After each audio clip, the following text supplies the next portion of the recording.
Hello everybody, we are going ahead with session 7 of time of supply of services. In the previous sessions we dealt with time of supply of services in case of forward charge, continuous supply and in case of reverse charge. In today's class we shall concentrate on vouchers as well as whenever there is a change of date of tax. So whenever there are tax changes from one percentage to another percentage, that shall be taken in today's class. Look at question number 15, which is on the basis of voucher. Before proceeding with question number 15, we need to know what is the time of supply. Time of supply in case of voucher is very simple. If the supply is identifiable, if the supply is specific, it is date of issue of voucher.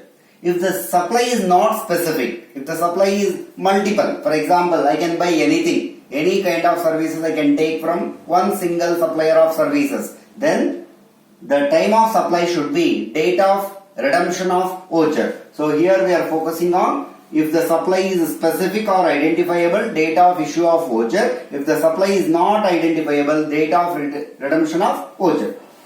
On this basis we have a question here, question number 15. Vouchers are issued to avail hotel services. Hotel services is specific services. They have given 4 dates. First service date is given, invoice of voucher is given, redemption of voucher is given, validity for 1 year. So here to here, so 1 year of time is given. Then which date you are supposed to take into consideration? Look here. Here the hotel services are identifiable. So which date you take into consideration? Issue of voucher or redemption of voucher? We don't want the first service date. We don't want validity date. We want only these 2 dates. Which date should be taken into consideration? Issue or redemption? Since it is identifiable as hotel service, so we need to consider issue of voucher. Therefore, time of supply is 1/3/2018. That's it. Look at question number 16. Shoppers Stop, a large retailer, sells various products, various range of products like ready-made garment, cosmetics, fabric, shoes, watches, kitchen items. Like this, they sell so many items.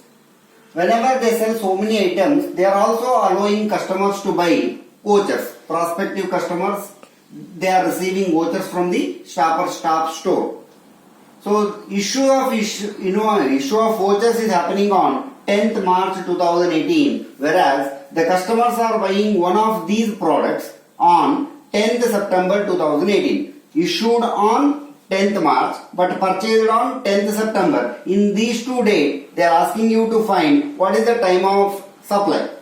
As we know, in case of voucher, if it is specific, if the supply is identifiable, we are taking date of issue of voucher. But here, which is not specific, you can buy ready-made garment, you can buy cosmetic, you can buy shoe, you can buy watch, you can buy kitchen item, anything you can buy from its shop. So whenever you are allowed to buy anything in the varied products, definitely the time of supply shall be date of redemption of voucher. So in these 2 dates, which dates to be taken? Therefore, determination of time of supply. Therefore, time of supply is not identifiable supply. Not identifiable supply. So it is 10th March or 10th September? 10th September 2018. That's it. If it is a question on the basis of voucher, answer is very simple. Either date of issue of voucher or date of issue of date of redemption of voucher, any of these 2. So look at question number 17. ABC Private Limited engaged in training and coaching activities of financial modeling and advanced Excel since 1st January 2018. What the services they are providing? Coaching services, training services they are providing, which is related to advanced Excel and other financial models. So the services rendered in the month of February, since when they are doing 1st January, but they started rendering in the month of February. So the details are given, date of issue of invoice is given, date of payment made is given and amount is also given. 16th March, 3rd April, 20th April, 6th April, 2nd April, 30th March. So amounts are given. First service amount is 2 lakhs, second service amount is 50,000, third service amount is 1,50,000. Here, one new condition we are seeing in question number 17. Tax rate changed from 12% to 18%. On which date it is changed? From 1st April 2018 it's changed. So it is related to 1st January, 1st February and all the details are given. Even after change of rate of tax from 12% to 18%, the tax rates have been increased from 12% to 18% from 1st April. So here services are rendered before April and after April. They are asking you to find time of supply, effective rate of tax and tax liability. So we need to concentrate on three. First, time of supply, effective rate of tax and tax liability. Look here. Look at the solution for question number 17. Determination of time of supply, determination of effective rate of tax and determination of GST payable. First, we shall look at time of supply. When you consider it as a continuous supply of services, you need to consider earliest of date of issue of invoice or date of payment. So there are two dates, 16th March and 3rd April. Which comes earlier? 16th March, that is date of issue of invoice, or date of payment, that is 3rd April 2018. In these two, which comes earlier? 16th April comes earlier. Therefore, time of supply, that is 16th March 2018. And they also have given second case 20th April 2018 and another date is also given 6th April 2018. In these two, whichever comes earlier, 20th April or 6th April? 6th April 2018 comes earlier.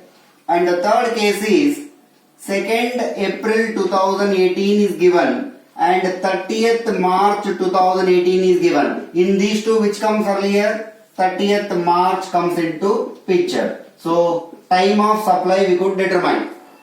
Now look at the second part of the solution, determination of effective rate of tax.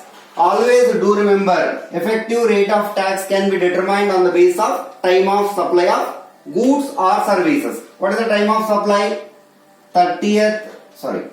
16th March 2018, 6th April 2018, 30th March 2018. Look at the problem. When did the tax rate change? From 1st April the tax rate changed. But here time of supply is prior to April 1st. Prior to April 1st, which rate is applied? Old rate is applied. After 1st April, which rate needs to be applied?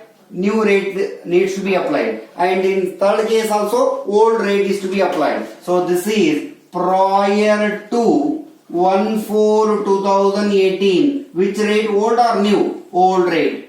So this is after 1/4/2018. Which rate needs to be applied? New rate needs to be applied. And here it is also prior to 1/4/2018. So which rate is applied? Old or new? Old rate. Always remember, if the time of supply is before the change of tax rate, then old rate. If it is after the change of tax rate, then it is new rate. So you need to calculate GST payable.